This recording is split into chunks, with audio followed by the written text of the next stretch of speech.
அனைத்து மாணவர்களுக்கும் வணக்கம். நாம் இன்று எஸ்பிபி நீட் அகாடமியின் உயிரியல் ஆசிரியர் ஜெயக்குமார் இன்னைக்கு உங்களுக்கு விலங்கியல் என்ற பாடத்தை உங்களுக்கு கிளாஸ் கொடுக்க போகிறேன். எஸ்பிபி நீட் அகாடமி பொறுத்த வரைக்கும் குறிப்பாக 7.5% உள்ள அரசு பள்ளி மாணவர்களுக்கு சிறப்பான தமிழ் வழியில் நீட்டை கடந்த 8 வருடங்களாக நாங்கள் எடுத்துகிட்டு இருக்கிறோம். இதில் இந்த நம்முடைய எஸ்பிபி நீட் அகாடமியானது மாநில அளவில் முதல் மதிப்பெண்ணை கொடுத்தா என்பது தமிழ்நாட்டுக்கே தெரியும். அதில் அந்த ரூபிகா என்ற மாணவி தான் 660 மதிப்பு பெற்று மாநில அளவில் முதல் மாணவியாக 7.5 சாதனை படித்தார் என்பதை எங்கள் எஸ்பிபி நீட் அகாடமி பெருமை கொள்கிறது. ஸோ அந்த வகையில் தமிழ்நாட்டிலிருந்து அனைத்து அரசு பள்ளி மாணவர்களும் நமது அகாடமியில் சிறப்பு பயிற்சி பெற்று பல்வேறு மருத்துவக் கல்லூரிகளில் மருத்துவ மாணவர்கள் இருக்கிறாங்க. இன்னைக்கு அதுவே மிகப்பெரிய பெருமை. அந்த வகையில் இனி தமிழ்நாட்டில் எந்த மாணவர் இருந்தாலும் சரி அந்த மாணவர்களை மருத்துவராக்குவதுதான் எங்கள் எஸ்பிபி நீட் அகாடமியுடைய மிகப்பெரிய நோக்கம். அதை நாங்கள் வெற்றிகரமாக கடந்த 7-8 ஆண்டுகளாக பண்ணிட்டு வரோம். அந்த வகையில் இப்போ வரக்கூடிய கல்வியாண்டு, அதாவது அடுத்த அகாடமியில் இன்னும் யாராவது தெரியாமல் இருந்திருந்தால் எங்கள் அகாடமியுடைய யூடியூப் கிளாஸு டீட்டெயில்ஸை பார்த்து நீங்கள் எங்கள் அகாடமியில் சேரும் பொழுது நீங்கள் மருத்துவ மாணவர்களாக மட்டும்தான் வெளியே போக முடியும். அந்த வகையில் மிக சிறப்பான பயிற்சி இங்கே கொடுத்துட்டுருக்குறோம். அந்த வகையில் இன்னைக்கு மிக எளிதாக உங்களுக்கு புரிவதற்காக நம்முடைய என்சிஆர்டி புக்கில் இருந்து சில கண்டென்ட், அதாவது விலங்குலகம் உங்களுக்கு தெரியும், அந்த விலங்குலகம் என்ற பாடத்தில் இருந்து நான் உங்களுக்கு கிளாஸ் எடுக்க போகிறேன். அதில் 2வது பார்ட் உங்களுக்கு நீ கிளாஸ் எடுக்கிறேன். முதல் பார்ட் ஆல்ரெடி எடுத்துருக்கிறோம். எனது விலங்குலகம் உங்களுக்கே தெரியும், மிகப்பெரிய ஒரு பாடம். விலங்குலகத்திலேயே விலங்கியலே ஒரு மிகப்பெரிய பாடம் என்பது அது 11ஆம் வகுப்பு கோர்ஸில் ஃபஸ்ட் லெசன் நம்ம கொடுத்துருக்குறாங்க. நமக்கு இந்த லெசனில் இருந்து கண்டிப்பாக நம்ம 180 கேள்வி ஜுவாலஜியில் 3-4 கேள்வி கட்டாயம் ஒவ்வொரு வருஷமும் கேட்குறாங்க. அது குறிப்பாக என்சிஆர்டி புக்கில் தான் கேட்குறாங்க. அது நல்லா தெளிவாக தெரிஞ்சுக்குவாங்க, எந்த குழப்பம் வேண்டாம். ஸோ அதுக்கான பொறுப்போடு நாங்களாம் இருக்கிறோம். அதனால் வேறு எதையும் படிக்காமல் என்சிஆர்டி புக்கில் நல்லா தெளிவாக படித்து அதிலிருந்து நிறைய வித்தியாச கேள்விகளை நீங்கள் டெஸ்ட் பண்ணி எழுதினாலே போதும். நீங்கள் 180 மார்க்குக்கு 180 மார்க் வாங்க முடியும். அது இந்த எஸ்பிபி நீட் அகாடமியானது அந்த சாதனையை ஒவ்வொரு வருஷம் செய்துட்டு வருது. அதில் நான் பெருமை கொள்கிறோம். அந்த வகையில் இன்னைக்கு நாம் விலங்கியல்ல 2வது பகுதியான குறிப்பாக அதாவது ஒவ்வொரு விலங்கினங்களின் மட்டங்கள், விலங்கினங்களின் மட்டங்கள்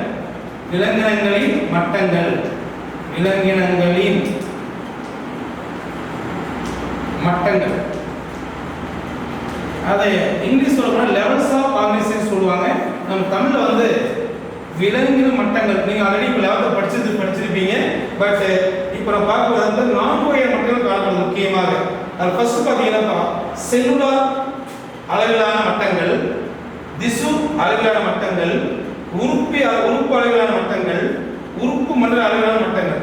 ஸோ இந்த 4 மட்டங்கள் தான் பேசிக்காக சொல்கிறான். ஆல்ரெடி முதல் வீடியோவில் அவருடைய அடிப்படை, அதாவது வகைப்பாட்டின் அடிப்படையை சொல்லியிருக்கோம். அதாவது ஒவ்வொரு விலங்கும் எப்படியெல்லாம் வகைப்படுத்தியிருக்கிறாங்க என்ற ஒரு வகுப்பை நம்ம கடைசி கிளாஸ் எடுத்தோம். இன்னைக்கு அதோடைய தொடர்ச்சியான 2வது பகுதி தான் விலங்குலகம் எந்தெந்த மட்டத்தில் இருக்குது, அந்த விலங்குகள் எந்த மட்டத்தில் வச்சிருக்கிறாங்க. குறிப்பாக அவங்களுக்கு தெரியும், அந்த நம்முடைய விலங்குலகத்தில் நீட் சிலபஸ் பொறுத்த வரைக்கும் முதல் தொகுதி உங்களுக்கு தெரியும் போரிஃபெரா இல்லைங்களா, அதாவது துளை உடலிகள். இந்த துளையுடலிகள் தான் முதல் தொகுதி. நம்ம நீட் சிலபஸ்ல விலங்கியல்ல தொகுதி நடத்தும் போது முதல் இது என்னப்பா, துளை உடலிகள். ஏன்னா உடல் முழுவதும் துளைகள் கொண்டிருக்கும் விலங்குகள் துளை உடலிகள். இதுக்கு உதாரணமா நம்ம என்ன பார்க்கணும்னு சொன்னோம்னா கடற்பஞ்சு தான் மிகச்சிறந்த உதாரணம். ஏன்னா இந்த கடற்பஞ்சு உடம்பு பார்த்தீங்கன்னா உடல் முழுவதும் துளைகளால் ஆக்கப்பட்டிருக்கும். அந்த துளைகள் வழியாகத்தான் அந்த நீரானது கடந்து சென்று அது தேவையான உணவு, சுவாசம், கழிவு நீக்கம், இனப்பெருக்கம் அனைத்து முறைகளும் அந்த வழியிலே நடைபெறும். அதனால தான் அந்த உயிரில் என்ன சொல்றாங்கன்னா செல்லுலார் அளவிலான மட்டங்கள். ஏன்னா இதோடைய உடம்புல பார்த்தீங்கன்னா செல் லெவலில் மட்டுமே தான் இருக்கும், அது மேலே இருக்கவே இருக்காது. ஆனால் செல் லெவலில் நம்ம என்ன செய்யணும், அது கழிவு நீக்கமாக இருக்கட்டும், சுவாசமாக இருக்கட்டும், இல்லை இனப்பெருக்கமாக இருக்கட்டும், இல்லை செரிமானமாக இருக்கும். அனைத்துமே அந்த லெவலில் அதுக்கு மேலே இருக்காது. அந்த உயிரினத்தை என்ன சொல்லணும் வந்து செல்லுலார் மட்ட அளவிலான உயிரினங்கள். அது மேலே இருக்கு. அடுத்து பார்த்தீங்கன்னா செல்லுலாம் சேர்ந்து எதை உருவாக்குனா திசு உருவாக்கும் இல்லையா? அந்த திசு என்னப்பா? திசு அளவிலான மட்டங்கள். அது மீன்ஸ் உதாரணம் சொல்றாங்க குழி உடலிகள் த சீலண்டிரேட்டா குழி உடலிகள் சொல்லுவாங்க. இந்த குழி உடலுக்கு மிக சிறந்த உதாரணம் வந்து நான் வேலை சொல்ற வந்து ஹைட்ரா சொல்லலாமா? ஹைட்ரா தமிழ்ல ஹைட்ரா தான், இங்கிலீஷ்ல ஹைட்ரா தான். ஹைட்ரா, ஆடம்சியா பென்னட்டுலா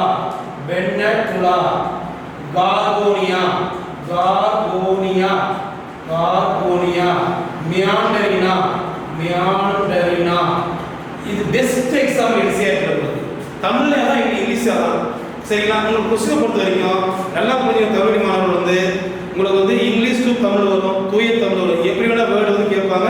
நீங்க வந்து அதாவது வந்து ஹைட்ரா வந்து இங்கிலீஷ்ல ஹைட்ரா தான் பாருங்க, இடத்துல ஹைட்ரா, தமிழ்ல இது ஹைட்ரா. அப்போ ஹைட்ராவா தூய தமிழ் கிடையாது. ஸோ இப்போ பாருங்களேன், துணையோட சொல்றோம் இல்லையா? இது என்னது? நம்ம இங்கிலீஷ் சொல்லுவோம் நம்ம வந்து கோரிஃபெரா. அதே கோரிஃபெராவை உங்களுக்கு இப்படி கேட்பாங்க பாருங்க, பெரா. இப்படி கேட்டாலும் ஆச்சரியப்படுறது இல்லை கொஸ்டின் பேப்பர்ல. ஏன்னா இதே இது இங்கிலீஷ்ல கோரிஃபெரா. என்ன வித்தியாசம் இருக்குது? இங்கிலீஷ் தமிழ் ஒரே சேம் தான். இது இங்கிலீஷ் அப்படியே இங்கிலீஷ் டு இங்கிலீஷ் தமிழ், தூய தமிழ் வந்து துணை விடுது.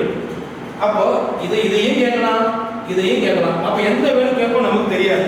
ஸோ அதனால ரெண்டுமே தெரிஞ்சு ரொம்ப அவசியம். இந்த மாதிரி அறிவியல் பொறுத்த வரைக்கும், அதாவது விலங்குகளை பொறுத்த வரைக்கும் நிறைய வேர்ட்ஸ் இங்கிலீஷை பேஸ் பண்ணி வரும். ஆனால் தமிழை மாற்றி சொல்ல வேண்டியது வேறு வழி இல்லை. தூய தமிழ் சொல்லலாம், அதே மாதிரி இங்கிலீஷ் தமிழ் சொல்லலாம். ஓகேவா? அடுத்தது திஸ் அறிவியல் மக்களை பொறுத்த வரைக்கும் புலிவலை எக்ஸாம்பிள் சொல்லியிருக்கோம். ஏன்னா இந்த செல்கள் எல்லாம் சேர்ந்து எதை உருவாக்குதுன்னா திசு உருவாக்கும். அந்த திசு லெவலில் தான் இந்த உயிரினம் எல்லாமே தன்னுடைய வாழ்க்கையின் சுழற்சியை வந்து நிறைவு செய்யும். குறிப்பாக நான் சொன்ன மாதிரி தான் என்னதுங்க, அதாவது வந்து இனப்பெருக்கம் செய்யறது, கழிநீக்கம் செய்யறது, சுவாசிக்கிறது, அடுத்து உணவை செரிக்கிறது, எல்லாமே என்னதுங்க அந்த திசு லெவலில் மட்டும் தான் அடிமை தவிர அதுக்கு மேலே போகாது. அடுத்து பார்த்தீங்கன்னா லிமிட் அவ்வளோதான். அதுக்கப்புறம் பார்த்தீங்கன்னா மூணாவது இதோடைய ப்ரொமோஷன் என்னன்னா உறுப்பு அளவிலான திசுக்கெல்லாம் சேர்ந்து எதை உருவாக்குதுங்க? உறுப்பை உருவாக்குது. இந்த உறுப்பு மட்ட அளவில் தான் அந்த உயிரினமானது வேலை செய்யும் தவிர அதுக்கு மேலே போகாது, கீழே வராது. அது உதாரணம் என்ன பார்த்தீங்கன்னா தட்டை புழுக்கள். அதாவது தட்டை புழுக்கள்னா நமக்கு தெரியும். உதாரணம் வந்து நாடாப்புழு கேள்விப்பட்டிருக்கீங்க. நாடாப்புழு மனித சிறுகுடலில் வாழும் ஒரு அக ஒட்டுண்ணி. சொல்லுங்க, மனித சிறுகுடலில் வாழும் அக ஒட்டுண்ணி. இதுதான் என்ன சொல்றோம்? நாடாப்புழு சொல்றோம். சரிங்களா? அதுதான் அது என்ன தொகுதியின் கீழே வருதுன்னா தட்டை புழுக்கள்.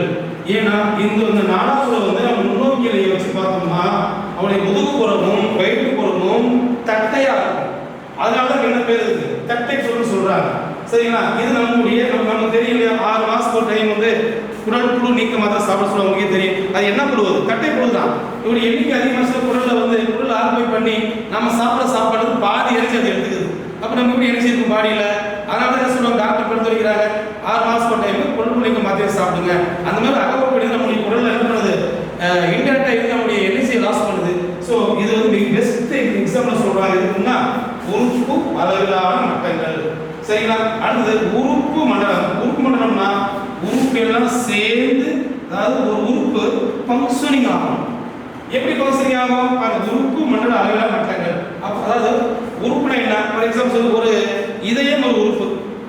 இதயம் உறுப்பா இருந்து இதயம் வந்து ஃபங்க்ஷனிங் ஆனா அது என்னன்னு சொல்ல முடியும்? மண்டலம்னு சொல்ல முடியும். அப்போ இதயம் என்ன மண்டலம்? ரத்த சுற்றோட்ட மண்டலம். அப்ப என்ன செய்ய? ரத்தத்தை வந்து என்ன செய்யுது? உடலின் பல்வேறு பாகங்களுக்கு அது அனுப்புற வேலையை செய்யுது. அதே மாதிரி உடலிருந்து வரக்கூடிய ரத்தத்தை வந்து வாங்கிக்கிற ஒரு அமைப்பு பெறுது. அதனால வந்து அது என்னது? உறுப்பு மண்டல அளவிலான செயல்பாடு. அதே போல நம்முடைய நுரையீரல் எடுத்துக்கோங்க. நுரையீரல் உறுப்பு தான், ஆனால் உறுப்பாக இருக்கும்போது அதனுடைய செயல்பாடு என்னவா இருக்குது? வாயு பரிமாற்றத்தை மேற்கொள்கிறது, சுவாசத்தில் பங்கு பெறுகிறது. இப்படி அதே போல நம்முடைய சிறுநீரகம் எடுத்துக்கிட்டா இது என்ன செய்யும்? இது கழிவுகளை வெளியேற்ற வேலையை செய்யும். இதுதான் ஃபங்க்ஷனிங். மூளை என்பது உறுப்பு. மூளை என்ன வேலை செய்யும்? மூளை என்பது நரம்பு துண்டல்களை பல்வேறு உறுப்புகளுக்கு செல் அனுப்பி உணர்வை தருவது. இப்படி ஒவ்வொரு உறுப்பும் தன்னுடைய உடல்ல வந்து செயல்படுகின்றன. அந்த செயல்படுறது என்ன சொல்றாங்க? மண்டலம் சொல்றாங்க. அதுதான் உறுப்பு மண்டல அளவிலான மட்டங்கள். அது உதாரணம் யார் சொல்றா பாருங்க, அன்னலிடால இருந்து, அதாவது வளைதசை புழுக்கள், கணுக்காலிகள், மெல்லுடலியல், முத்தோலியல், முதுகெலும்பியல், இப்படி இவங்கெல்லாம் எது வராங்கப்பா? நம்ம உறுப்பு மண்டல அளவிலான மட்டங்கள் வராங்க. ஸோ இது குறிப்பாக வந்து பாருங்க, அன்னலிடான யாரை சொல்லலாம்? உதாரணமா மண்புழு உதாரணம் சொல்லலாம். ஆர்த்ரோபோடான யார் உதாரணம் சொல்லலாம்? நம்ம வந்து நம்ம பிடிச்ச நம்மளோட இருக்கக்கூடிய நம்ம கரப்பான் பூச்சி வந்து மிகச்சிறந்த உதாரணமாக இருக்குது. எதுக்குன்னா நம்ம ஆர்த்ரோபோடாவில். அடுத்து மெல்லுடலியல், அதாவது உடலானது ரொம்ப மென்மையாக காணப்படும்.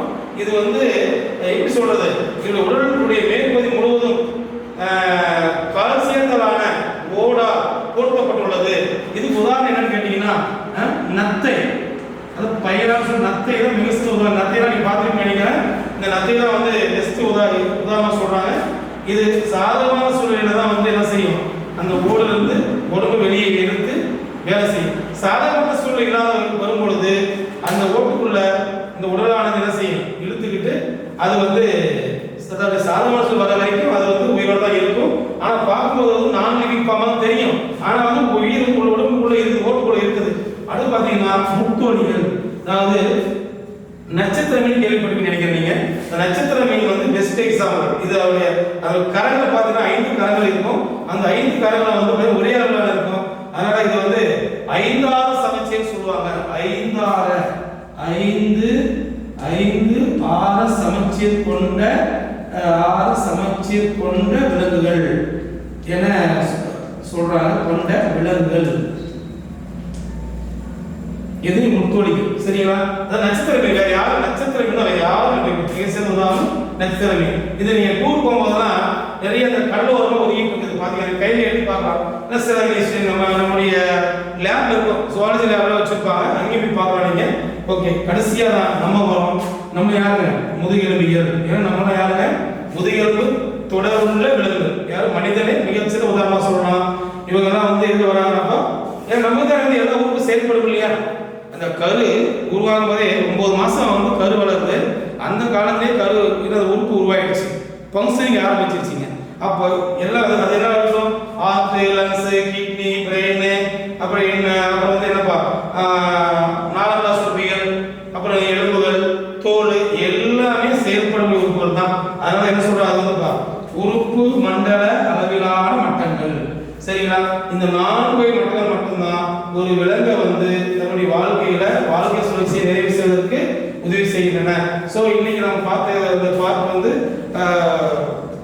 அதாவது வந்து லெவல்ஸ் ஆஃப் ஆர்கனைசேஷன் சொல்லக்கூடிய விலங்கு மட்டங்களை பார்த்துருக்கோம். இந்த மட்டங்கள் அதாவது ஃபர்ஸ்ட் பேசிக் தெரியணும், அப்புறம் மட்டம் தெரியணும். அதுக்கப்புறம் அடுத்தது படிப்படியாக போகும்போது ஒரு சீக்வன்ஸாக வரும்போது உங்களுக்கு வந்து பாடம் தெளிவாக இருக்கும். ஸோ எக்ஸைட் புக்கில் உடைய ட்ரான்ஸ்லேஷன் தான் உங்களுக்கு தமிழில் பண்ணியிருக்கேன் நான். நீங்கள் எக்ஸைட் புக்கு வாங்கி நல்லா ரிவைஸ் பண்ண உங்களுடைய சொன்ன கான்செப்ட்லாம் புரியும் உங்களுக்கு. இதை பார்த்துட்டு நீங்கள் அடுத்ததாக வந்து நீட்டில் முழு மதிப்பெறுவதற்கு என்னுடைய வாழ்த்துக்களை தெரிவித்துக் கொள்கிறேன். இப்படிக்கு NEET SVP NEET academy. Thank you.